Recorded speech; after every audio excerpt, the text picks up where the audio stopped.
Hello, this is not in the United Kingdom. However, what I would say to parents is still be extra vigilant. This is about nurseries and preschool settings. I've read about 3 cases now that are all out in the public domain, so you can check it out. I'm only giving you my opinion on what it used to be like when I used to work in a children's nursery. So there has been allegations about 3 or 4 workers, I think, that has been caught physically abusing children. It's been caught on cameras. Others have been reports where people have seen them. They've instantly been given the sack. But the point of the video is what a scary time for parents. These children are your pride and joy. You pay a lot of money for these nursery settings. Be vigilant. Go for good and outstanding nurseries. What I would say as well is just turn up and ask them if you can have a look around. A lot, to be fair to them, will say we haven't got the capacity to at the moment, but a very good nursery will say come on in. So they can't pre-warn staff to be on the best behaviour, and they can't ensure staff are there.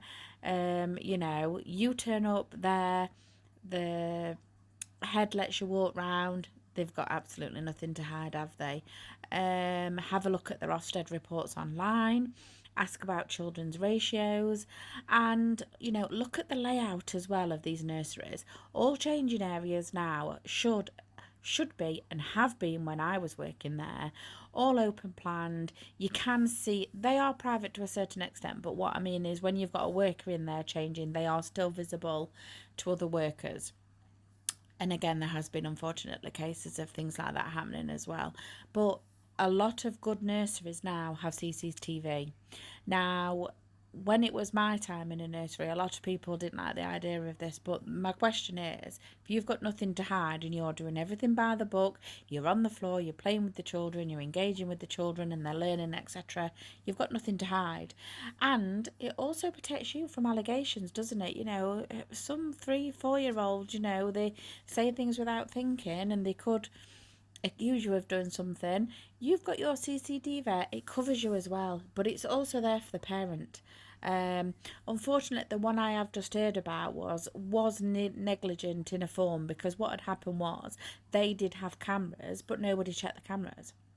So the physical attacks on not just one child, it was quite a few children, happened over a period of time, but they obviously thought that they could get away with it because that the footage weren't viewed. So again, why would you have CCTV that you don't view? But again, look out for these certain things when you go in.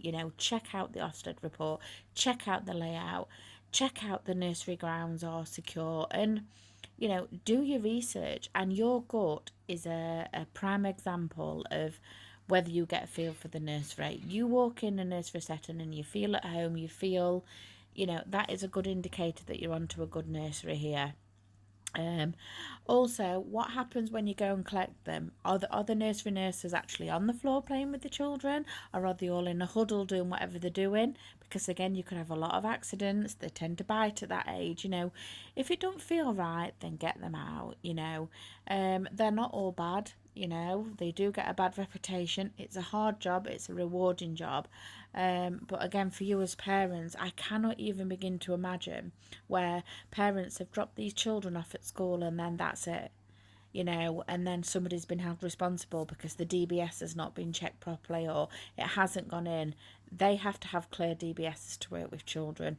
Do your homework, do your research on the nursery, ask for word of mouth. If they've got a good reputation, people will tell you they've got a good reputation. And yeah, cameras. Always go for cameras in nurseries. Any good nursery will have a camera.